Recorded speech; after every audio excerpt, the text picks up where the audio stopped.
Mutuna mutauta on a parlé na azan éducation ya kanango et puis mutuna mutu azan esprit ya kanango. Qu'est-ce qu'il y a au juste pour la suspension, il y a l'animateur Kunzardo. Nga usoyi mise longo chenga colère na sala nze mobo ya sumabe. Ça vous n'avez non. Faut vieux jaloux ya. Chers téléspectateurs de l'émission Exprimez-vous avec Noli Tambou le Sage, bienvenue encore une fois dans votre émission Exprimez-vous, une émission de la chaîne Molière Télévision présentée par www.voiceofcongo.net. Donc Bana Poto, Bana Paris, Ndegana Sakibino, donc Tozana Kinshasa, la capitale de la République démocratique du Congo, dans le cadre de vos émissions Exprimez-vous avec Noli Tambou le Sage. Aujourd'hui, chers téléspectateurs, Bana Poto, Bana Canada, Bana Suisse, tu es en répétition, il y a Ferré Goladi Nika Boronina, autre proposé les bino l'interview exclusive et puis la répétition en intégralité. Tolanda, Nanou, tout d'abord, serait à répétition Oyo et puis tu reçois interview exclusive avec Ferré Gola. Molière Télévision na pesi batu nyonso na régie Sika Bolandi biso. Tout l'endestrait à répétition Oyo et puis besoin interview exclusive avec Ferré Gola dit Nika Boronila. Trobe tapi ma solo ya vieux jaloux. Suivant.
Chers téléspectateurs de l'émission Exprimez-vous avec Noli Tambou le Sage, comme annoncé au début de votre émission Exprimez-vous, nous allons recevoir l'artiste Ferré Gola dit Nika Boronina.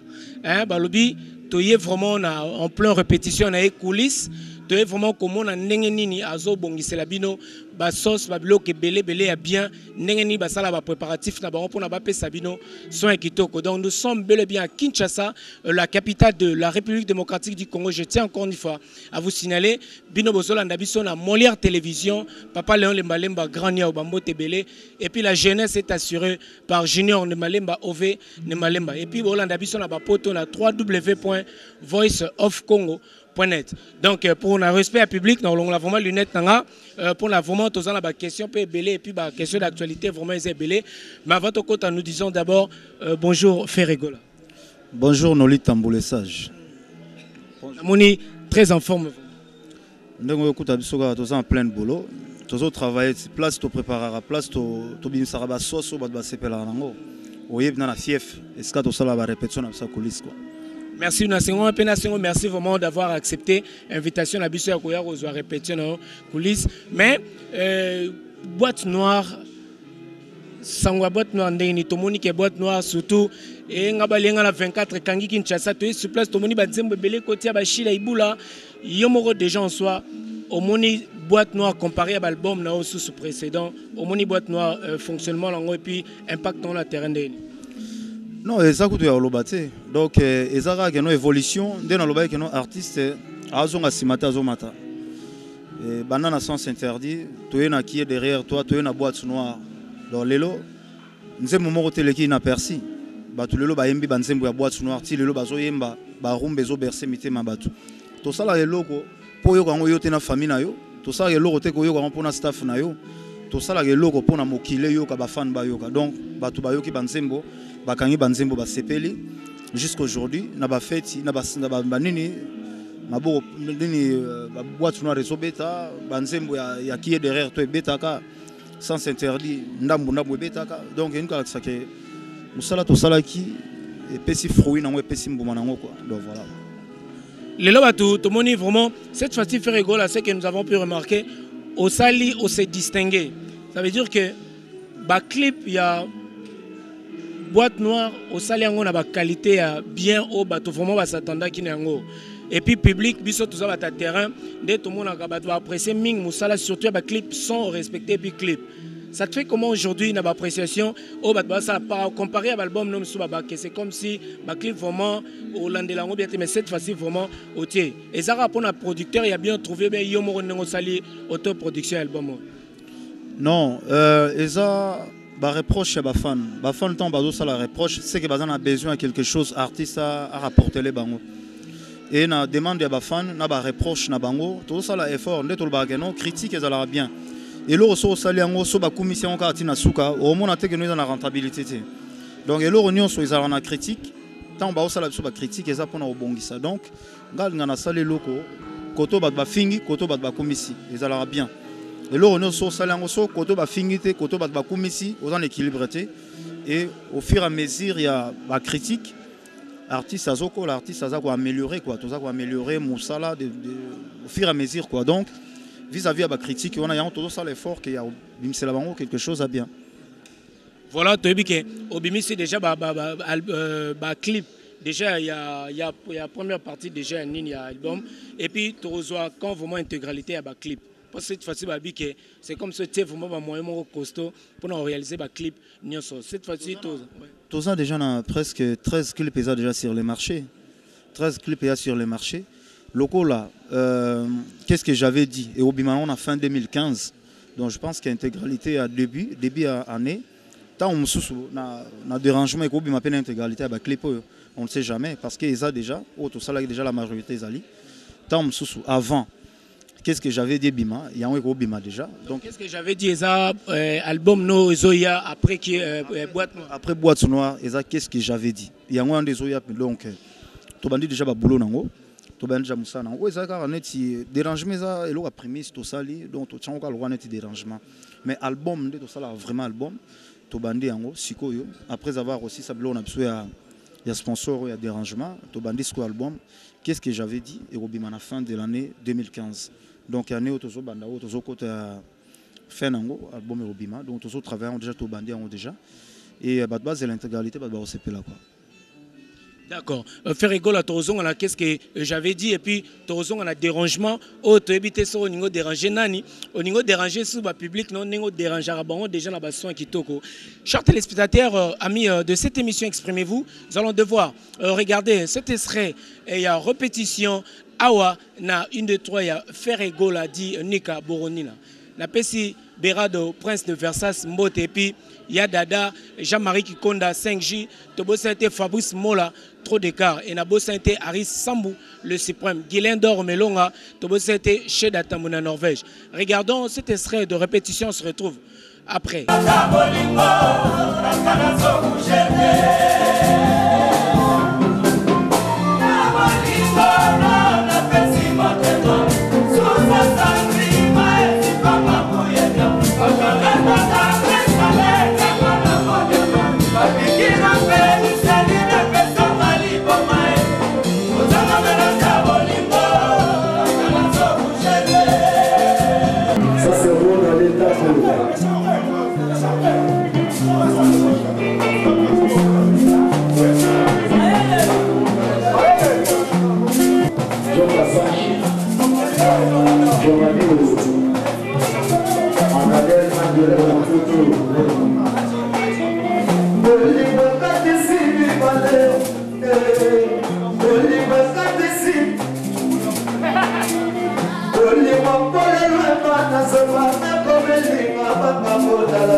Voilà, donc nous sommes de retour. Balobi, Toza vraiment à Kinshasa.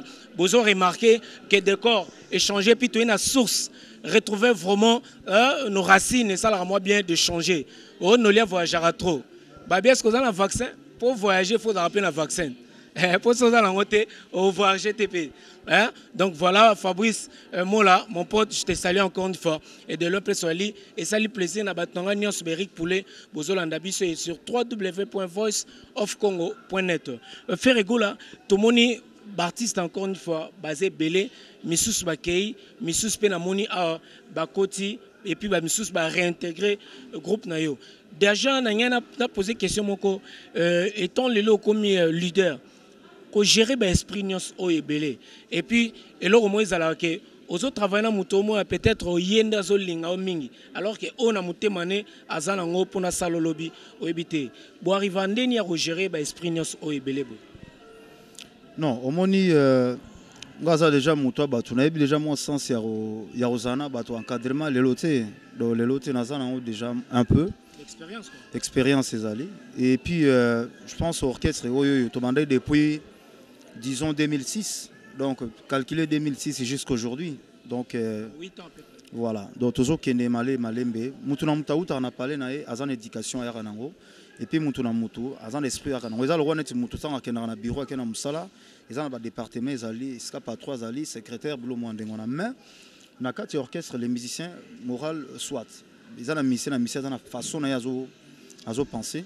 Mais ils ont vraiment préoccupation dans vraiment ma capacité parce que étant que bosseur et puis norme et orchestre, orchestre c'est moi-même d'abord. Dans la majorité. La majorité. Parce que nous avons tous les musiciens, nous avons et c'est que nous avons se retrouver. Si nous avons place se retrouver et s'arrêter, nous avons se retrouver ailleurs, portes ouvertes pour nous. Parce qu'aujourd'hui, si vous avez une charge trop pas musicien, soit bongo, aujourd'hui, je suis chanteur, je suis réfort, je suis réfort. À travers l'idée de l'effort qui va rapporter quelque chose. Je pense que moi, façon de la société, donc il faut apporter quelque chose pour que lobby. Donc c'est bongo. Et puis je pense que tout ça bien. Mission, vie à mission à côté. Mutulamta la vie, la vie des couples, la vie des foyers, on est à la ngaïté, mutulamtu. Voilà, prévenir. C'est plus Moussala. Plus boulot, prévenir mon état mission mususu bakendaki banu saboye. Voilà. Et là, on va échanger dans les athées. Donc, tous continuer à boulot de Zalara. Ils ont le droit d'être bon. Donc, voilà. Merci beaucoup Ferré Gola. Donc Bino Bozolanda Biso, nous sommes avec l'artiste Ferré Goladi Nika Boronina o déjà PCR déjà signification on a soirée à boîte noire au ngam la présenta on a Paris mukile loba que loba partout bien moi le temps mususu ba fan nga ba limbisa nanga osala trop ba émission vraiment ya internet parce que ko sala ko loba liloba boye bazu bakangisi yango ndiye ko répondre. Et pourtant, c'est bien ça concept et on peut s'en confrère Moussou. Sur le ça par exemple l'émission, moi ça me fait énormément plaisir. De se retrouver dans ça ça tout ça l'émission où na yebi que égolé kana Molière TV. Et pas ya papa ne malemba l'autre fois na total émission na yo. Et ça leur bien conseil bien na confrère Moussou, ba do sala bani ba lingi ba base ba journaliste le roi bino. Il faut qu'on en chaîne moko où ils ont la visibilité na kisasa parce que na bi que son na lobby boye na sali boye. Donc, souci dans la mingi, merci encore une fois. Aux yeux de voloyer. Donc, on a eu tout vendu à pied, tête à tête, au vin à kin. Donc, c'est bon. Tant qu'on a le banabino, bisonabino, différence c'est la rare. Il faut bouger, il faut travailler. Et nous allons faire en sorte que tu respectes l'éthique et la déontologie journalistique. Donc ça la musala na okitoko et puis faire rigoler tout le monde qui soirée à boîte noire on a présenté qui n'a pas si bas solide nyonso mbote vraiment ba dada to bosate ba don tsonta le superviseur bosa vraiment ebelé na obosa na binoté bazwaki image wana ba transformer en haut ba lobby qui fait rigoler kota qui on dirait bazola ndango to moni ndenge ba transformer qui ba image wana lelo fait rigoler à Paris au tokolo ba za Paris moko réussi pour na yo il y a soirée moko boye oyo vraiment na Paris ba ota partout ba Suisse ba dieli benga na pesimbote ba ota partout dieli benga ba ota de partout ba ya pona koya ko mona kaka artiste et puis yo posa ki invité mo spécial conditionné sur zakana. Tout d'abord, on a à travers cette émission, parce qu'après on a tout ça qui est émission. Ce qu'on remercie, Batounia, ce assistant, malgré les cas, mais un événement où ils allaient et marquable esprit à Batou, n'a sorti l'album. Oui, ben encore une fois, base solide, banana et d'autres sont ça, le président Jean-Marie Kikonda et d'autres sont ça les superviseurs, il y a Dada, Berado Prince des Amunda, Francine Bala. Gilles Benzoula, Nathan Abango vraiment Gilles Benzoula, Harit Sambou le Suprême, Ardon Matiki, Nani Berado Prince des Amunda, Trésor Pembele, fils Nkelele, exemple Angili, Bazali Belé, Nani M16 Balondo, Alexis Balondo, Fiston Massila le Gestapo. Baza vraiment tellement ébélé. Cédric Lutumba Nio. Donc, événement à Paris. Ils ont le premier anniversaire. Et ils ont le deuxième anniversaire encore, je pense, fin de l'année. Tant que nous avons la sous-réunion. Au moins, il est là, bas solide. eza eloko moko ekomi solide na Paris basali yango tout le monde alingi pe sikoyo soit eza exemple ya artiste musu pe ba copier quoi ba copier basala pe ba ni sabo po biso pe disons bien to copiaka donc net ngana copier Papa Wemba ngai j'avoue na lobi na vérité avant ba solide ezala ba ni mo ya Papa Wemba ezala déjà biso pe to sali en sorte kaka ezala tant que na ba jeune to sala pe na mouvement jeune donc voilà tant mieux soyi ba copier lo on se malamu na sabino ka encore une fois base solide bravo na bino parce que le base solide comme ici na Montréal et comme ici na Maurice donc comme ici na mboko na okende subo et comme presque partout donc il goloba et le resa malamu donc base solide vraiment cool chapeau ba ken absolu kolo. Merci beaucoup, c'est l'artiste Ferregola. Je dois encore demander à la régie de nous proposer la répétition de Ferregola Babito sur place.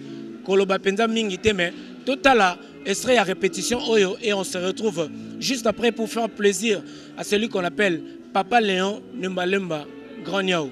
Balobi déplacement ok tozan la France tozokutana pour après mission oyo bolandango tozan la biso déjà en plein Paris. Le mannequin de Paris Guilhem Aindou Mermon Spassi Mokonzaba la Kinshasa tolandango.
Et bien voilà donc Balobi répétition et sali plaisir hein Balobi Yemoko Shaggy Moussaou hein Shaggy Moussaou babi de tous les temps Balobi de KV hein maître Simbi porte voilà de KV to bossete babi Guilhem Avakala Mafakala babi système oteo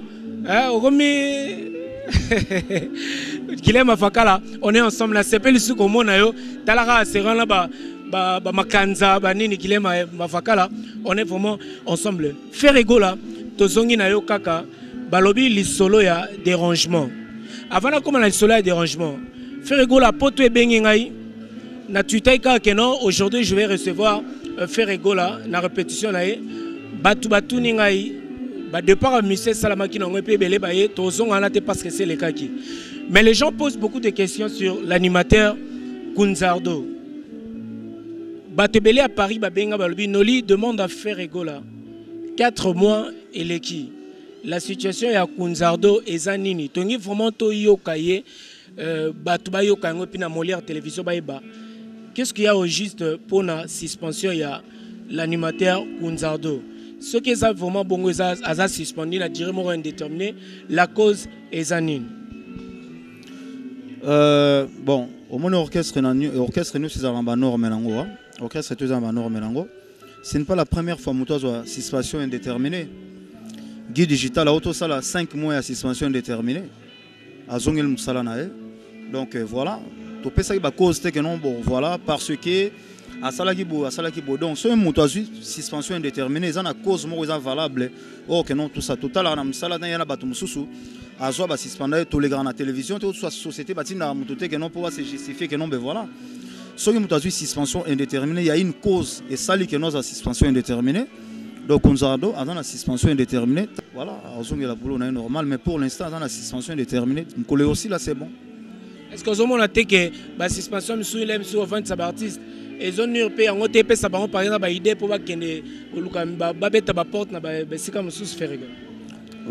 Musala nyo ils ont sanction nango. Et sika nyo soso tambola na droitier soit tambola na norme orchestre té.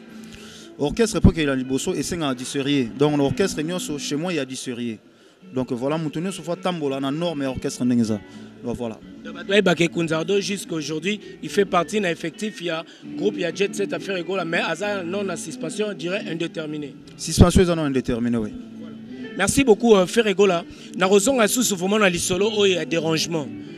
Nous avons à ce place, moi, je rumeur, moi, tambolike. Bakangi Ferre, porter plainte na Ferregola, interpeller des trolls, pour na tout battre arrestation, interpeller Ferregola pour na chanson il y a vieux jaloux.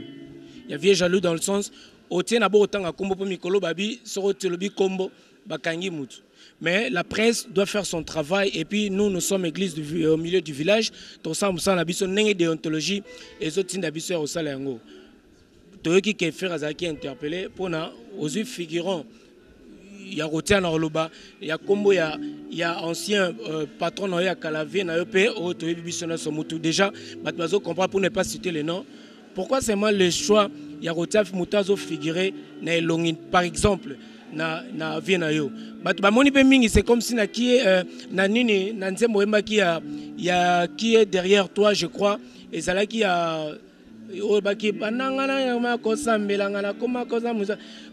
C'est comme si Fleur et Gola, c'est comme si côté Morondio là, côté Morozoloba, on dirait Batuka on débat au Salaomabe. Mais tous sont en nous, na point Oyo. Pourquoi c'est moi qu'on soit et Longia Moutazo figuré, Azan on dirait et Longia vient à eux puis ancien patron de Bozane Kala. Noli, omoni na opeso conseil mogo, c'est vraiment très important. Yoza journaliste, babisu to bani mondu le kala. To bani mondu le kala vraiment. Yo na obandi à peine, na oloba vraiment à peine. Depuis 2008. Depuis 2008, ils à peine parce que nga bani msabo. Omoni nze monozol bana ebimi kotote. Oyo ki amobimba na nute. Non, le bimité. Bimité, mais on doit déranger déjà bat. Pour ne pas faire de polémiques, parce que mission on a vendu le boya, on a polémique, naza nimité, nasa linze monangai pour na bafan nanga. Donc sur yo on a ba idée na yo, linga tout nanga pour na faire lo basora lo banini. Vraiment les chansons on est là pour na bafan no balinga faire rigola, pour na plaisir na bango, pour na été à bango. Un point entre. Mais ça, quand on a fait un nous lui poser vraiment une question. Pourquoi, quand figurant, par exemple, il y a une longue nette, c'est question là. Natolobaka, oh, bafan, bazo, tout n'a pas fait. En tout cas, on a une réponse. Désolé. Désolé. La réponse est... Non, désolé, non, non. Voilà. Comprenez que ce Ferrego là, tu retardé on a tes réponses d'ailleurs. Donc Bozolanda biso. Ferrego là, to moni lisusu non le baki artiste balongwa qui parle on pas na yo o to moni fleuana, c'est vrai photo le belango. Aujourd'hui, pourquoi il y a eu tant de parts dans le groupe Nayo alors qu'un groupe Nayo, moi, tant est belé zaki stable. Tu vas remarquer mon groupe. Mais tu as remarqué que Mikolo Soussou, on dit que tu as longwa, pourquoi tous ces changements faire rigoler? Nous avons besoin d'émissions dans la moins bien au salamois polémique. Donc, nous avons les abongos. Non. La mission est les lotés. Nous avons besoin de solo orchestre, les sous sous et les sous. Premier animateur, tu as Sabena Longwa. Comprends?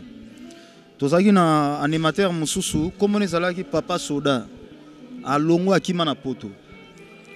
Tu as un chanteur Moussou, comme Patou, Akimana Poto à Longwa. Envie mayonnaise, Akimana Poto à Longwa. Tu as un Cécile à Longwa. Comprends? Tu as une vibration à Longwa Kazonga. Tu as un Nanisous. Likinga à Longwa. Vous comprenez l'identité de la mission à faire. Vous comprenez Chiquito à Longwa. Les autres à Longwa. Et ça, les lotés. Ils sont coupés à Longwa qui a zone. Et si on habite donc, et ça, les lotés. Que la mission à Longwa en Bango. Est-ce que Mkolbo c'est le faire à Longwa? Vous comprenez la mission à Longwa, ce n'est pas un problème. Mais ce n'est pas que notre mission à Longwa de baisser les bras. Ce n'est pas ça. Vous comprenez notre mission à Longwa. Barobeng sans côté mo bona okebeta na kibo mwana nanga ozo comprendre ce misia longwe côté mo barobeng ngai sengwe tona kanga mote mais soki misia longwe ozali oyo na lukade ozo comprendre donc ce n'est pas un problème soki ezalaki que non misia longwe tant ça longwe na nzembo na yo wana comment ça na un problème pour na betango c'est ça le problème mais j'ai des rumba et puis mais ba misia nanga ba yebi que tant ba yaki ba okuta déjà dans un album. Parce que mission n'a bêta sans interdit. Mission n'a donc ça l'a été. On est sur une idéologie. Donc voilà. Et puis nous continuer dans nous on a tout ça. On peut bailler de plus na bango o que no bakoi kocha. Bazocha tout ça évoluer. Nous tenons tout ça évoluer et ça gagne peine na bango. Ngai pe côté na gagne peine nga. Donc na lo wana moi libongo mo boye. Libongo mo bo privé. Donc ça boye. Nga uso mise longo chenga colère na sala nzemo boye ya sumabe. Donc on comprend. Na fanda boye tout ça bonabi non. Faut vieux jaloux ya. Ils ont pensé na fandi boye na nzemo ko eza comme nango panzi likolo. Rumba kaka. Na bi fona boule panzi likolo. Donc ça lo neti au fur et à mesure on tout ça boye muto ça kozonga simata ça ko évoluer.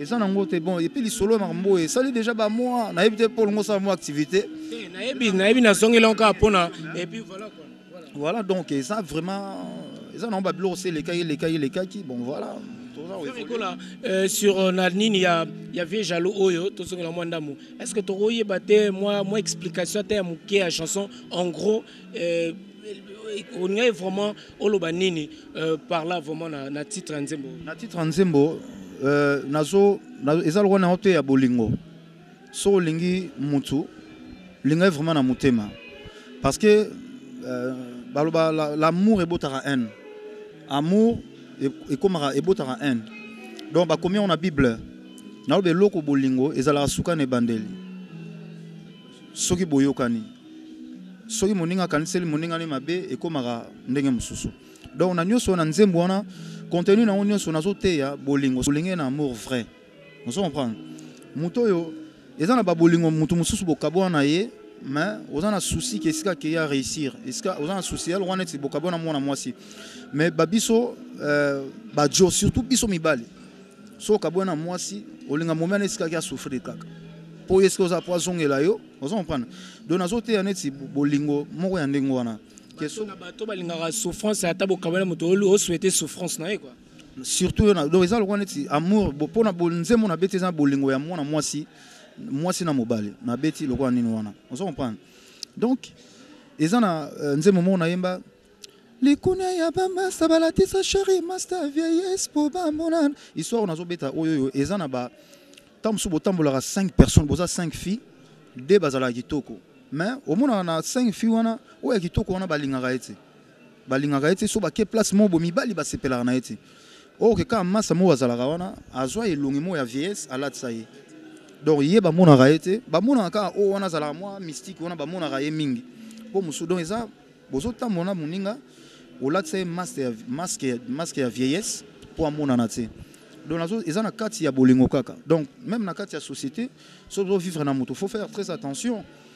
Ba cause ya ba mort rebelle, lelo ezali vis-à-vis à poison. Parce que jalousie muninga tellement kokité aux en a besoin qu'il faut aller moi aller aux poison au tchel muninga. Ils ont la carte ya nzemo na loba toujours ya jalousie. Vous comprenez? Il y a la vie faut ça très attention, c'est pour réveiller l'esprit des gens aussi. Les gens doivent faire très attention. Donc voilà. C'est réveiller l'esprit des gens parce que les lots rosa nini boye ah mutona nde nini abeli bo nini mutona komi boye pona nini likuni ya ba massa likuni ya bani sa boye donc yango na beta lisolo wana to yemba banzemba bolingo pourquoi pas ko yemba banzemba boye pona opesa conseil na bato yo tant mususu azo gagner vie na pasi ba shit ezo ya lisusu cause nango eza tant mususu parce que mutu mo bazarane blo mo ndingwana donc contenu na nzembo ngona beti c'est ça. Voilà, merci beaucoup, chers téléspectateurs. Donc, vous qui êtes vraiment nombreux à nous regarder à travers la chaîne Molière Télévision, la chaîne non alignée. Molière Télévision avec Papa Léon Nembalemba. Balibo moni kin makamunenge kangi Kinshasa. Bon moni émission babola nenge kangi Kinshasa. Rien à dire donc. Balobi na région wana na pesi vraiment na die matondo, hein, die matondo. Balobi simbara masolo wana ya coordination ba cameraman tout. To bo c'était Bodrick qui en veut to, hein, balobi fiston mobunda. Kems na régie bozana to bo c'était Gelor Kayembe. Moutao sala montage et puis makambebele pe osusu Gelor Kayembe. Tozana assistance ya tonton Mwinga 16 mm. Tonton Mwinga 16 mm. To bo c'était babi Gauthier Okito, babi le Parisien. Azana Kinshasa mais ami pesa comme le Parisien. Caméraman la biso aza derrière la caméra. Merci beaucoup na assistance ya tonton Mwinga 16 mm. Ferigo là, tozo chité déjà une interview oyo. Nabito soki na répétition pour proposer biso ata mo extrait. Il y a vieux jaloux ata ba comprendre ata la mélodie nango ou bien yomo Robert la biso ata mo écrit. Et ça la bien. Otunenga question nango bila nzembote. On va voir ce to Robert ata mo muke.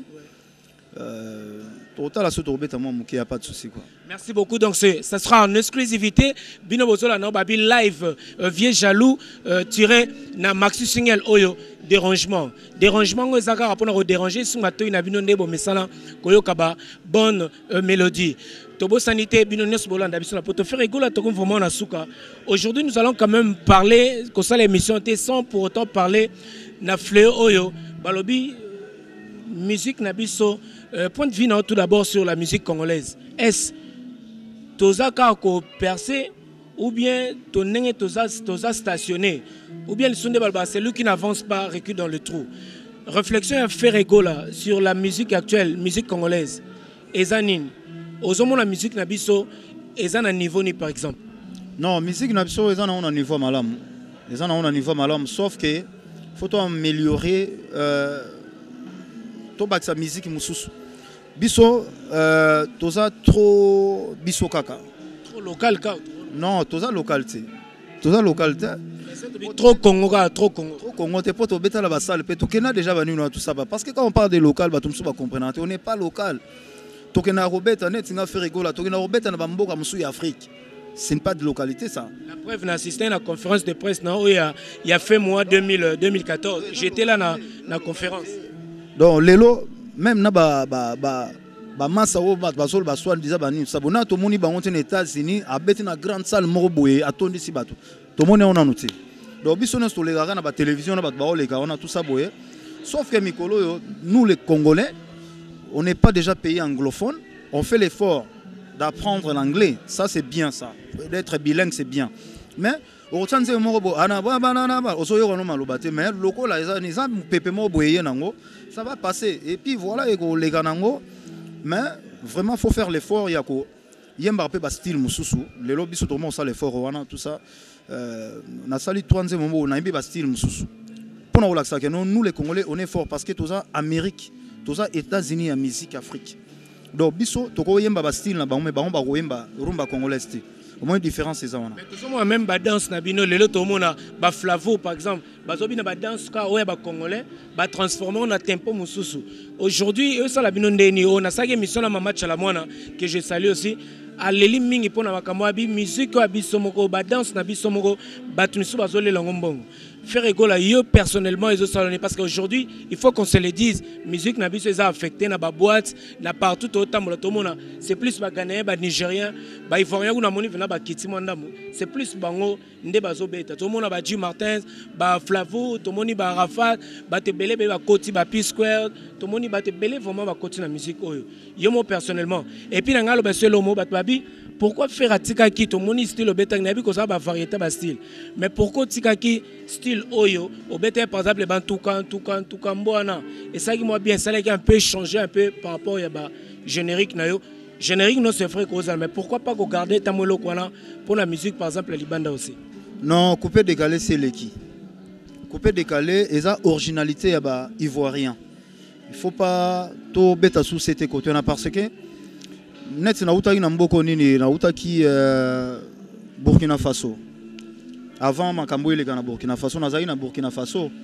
na yoka musique ezobeta makuna Burkina Faso et kangama na Côte d'Ivoire les obeta couper décalé ezobeta ba côté kuna nous on n'a pas besoin vraiment de ça couper décalé parce que obi na couper décalé nous congolais obi na danse ni na couper décalé obi na danse ni et puis couper décalé il faut avoir le message na couper décalé na sali featuring na Lino Versace na PC Kutumbote Lino Versace je te salue mon ami. Couper décalé c'est pour les Ivoiriens. Bah on base na originalité nango. Et alors on est biso quand on parle de ndombolo c'est bien déjà originalité na biso. Oui, tokoi ko beza na biso couper décalé mais ce n'est pas notre style. Ça tient pas. Et zo simba penzati. Donc couper décalé pour moi laissons ça na ba Lino Versace, ba DJ Arafat c'est à eux. Bango mtu bazana force nango. Biso côté na biso il faut tout ça la effort to bimisa to song ça nenge zalaki tumtudu nenge ça iko bando beta nenge beta donc voilà donc biso originalité la biso to koki loba na koyemba to kola na moi style ya banini tsaboye film sous ça na besoin sauter mais azoka nze mo bazo ningana loba to ko améliorer yango surtout ça.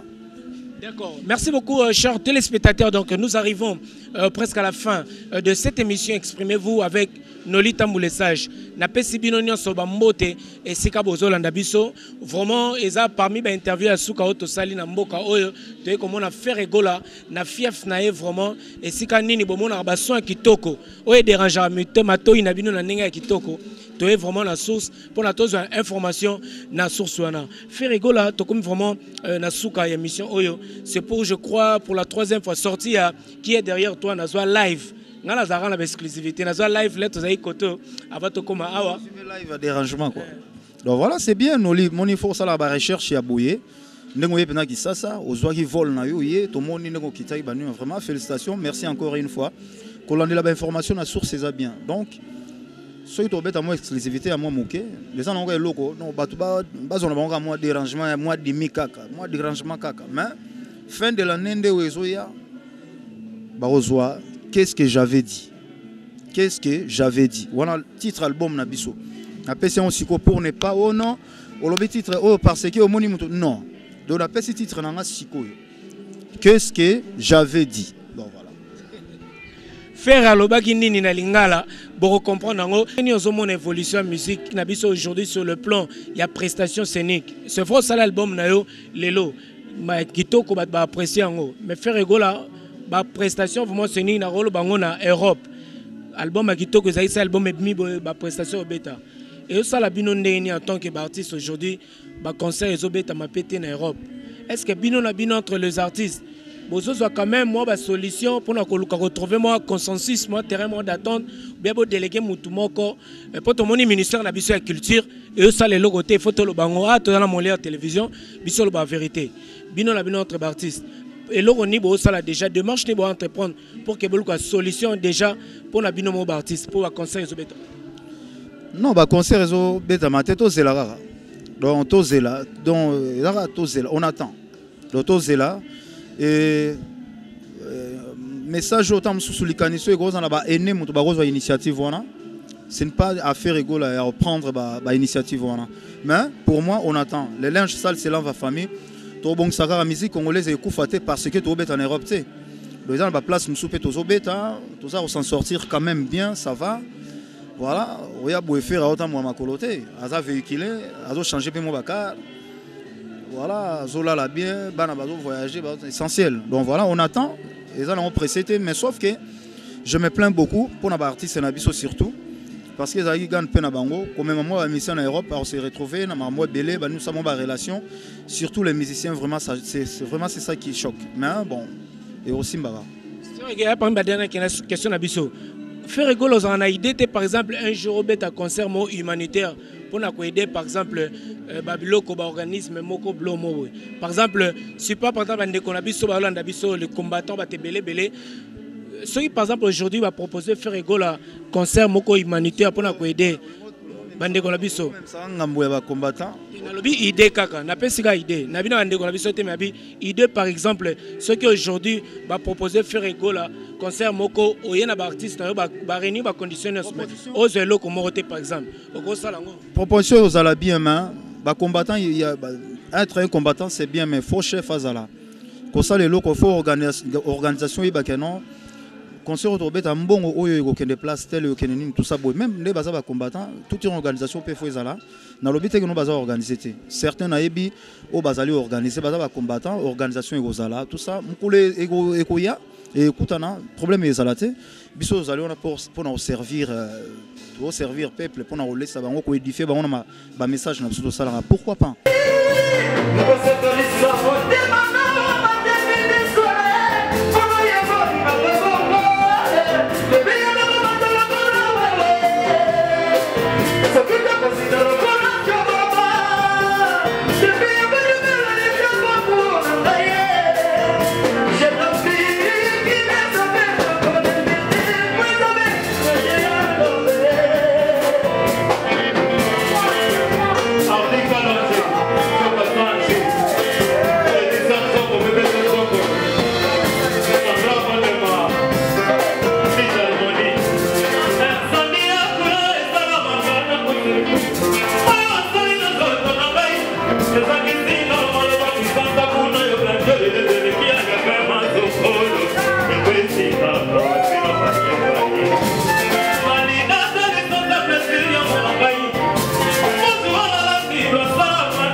Pourquoi pas, il n'y a pas de problème pour ça. Merci beaucoup. Faire une dernière question pour toi, Sil. C'est déjà une dernière question vraiment. Aujourd'hui, tu as un peu polémique trop isa awa. Nous avons idée le baki abaine na biso, baso le devant bakene. Mais les aînés en la musique aujourd'hui, il y a tellement de guerre entre Oyo na Oyo, Oyo kangisi porte-parole à Oyo, Oyo atindi Oyo na prison. En tant que faire rigole, en tant que réflexion, babapé moi la mukiabe ta mbunda, bakolo pe babina, malgré balakisa yango. Conseil ni no kopé ça. En tant qu'artiste aujourd'hui, tout le monde il y a trop de guerre entre baine. En tant que faire rigole et puis Oyo posa lelo artiste oza suivi et puis batba ka na Congo. Conseil ni ko pesa nenga malamu pe na bandeko bazolanda yo à travers la chaîne Molière Télévision sur www.voiceofcongo.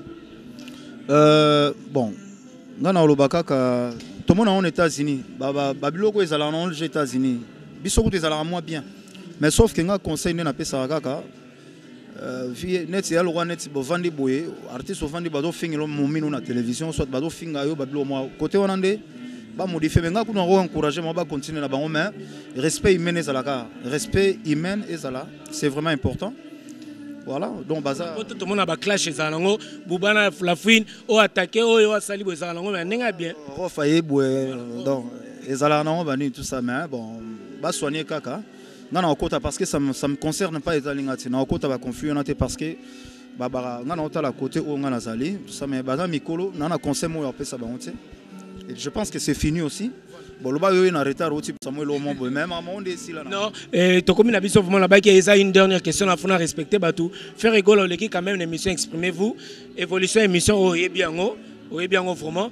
Et puis moi balandi et puis sur le bas puis moi le bas pour l'émission au puis dédicace pour tous. Non, na encouragé beaucoup parce que na moni vraiment zo que Luka ba information na source parce que tant on a une conférence de presse na à Salfo Magic System na FEMIA na monakio ozalaki na UNESCO donc tu étais là et nous là ça que au lieu information na source c'est bien ta to vandi bona répétition côté de son répétition donc au Luka o pesa bat information o ezo na source félicitations na moniko baisser les bras té ozo poussana et puis na moni émission na ya Molière TV zongi je pense que tant on pesa mu Congo il faut toujours na continuité voilà Molière TV c'est une chaîne très suivie na Congo RDC, je pense dans on peut se félicitations Kende Liboso le sous aller à l'avant, c'est bon.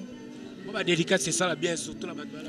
Dédicace na pesimbote na awana kisasa na pesimbote na femme d'affaires Odette Chebambe, na pesimbote na le patron Gigal Nzao, maître Benoît Mukendi, na pesimbote na Vienanga Jean-Jacques Motoile, grand prêtre Jacques Chinja Lissage, na pesimbote na inspecteur JP Charadi, na pesimbote na Edo Muzamba l'intouchable azana pays et puis na pesimbote na Patrick Makoda Bois Noir, na pesimbote na Cherigola Papa Soraya pardon Papa Discoire, na pesimbote na Yomo Nolitambu, na pesimbote na Junior Nemalemba, na pesimbote et puis na Papa Nemalemba yemoko graniao na pesimbote et puis batunyo so balingara faire rigola Bambote Nabino et puis na ba jeune fille nyonso. Il y a France, il y a Paris, Hollande, Allemagne, tout ça, ça c'était les noms. Bambote Nabino nyonso yango. Voilà donc chers téléspectateurs, c'était la Ferré Gola Nika Boronina depuis Kinshasa avec votre humble serviteur Nolita Moulessage. Balobi, merci beaucoup d'assistance à Tonton Mouinga 16 mm Daddy Bendele. Daddy Bendele Babi solo arrange vert. Consommation de belé à 20 litres par jour on a ma solo et ça la moi mystique. Merci beaucoup à Tonton Mouinga Ginon et Malemba au Zolanda Biso. Tobo Sainte Nabino Nyosofoma. C'est par ces mots que nous allons boucler la boucle de cette émission. Toka Bolana mon extrait, il y a émission Oyo et puis Tokutanika à Paris avec Nolita Moulessage. 3 fois sage. Bon mon réalité. Vous avez reçu là.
message.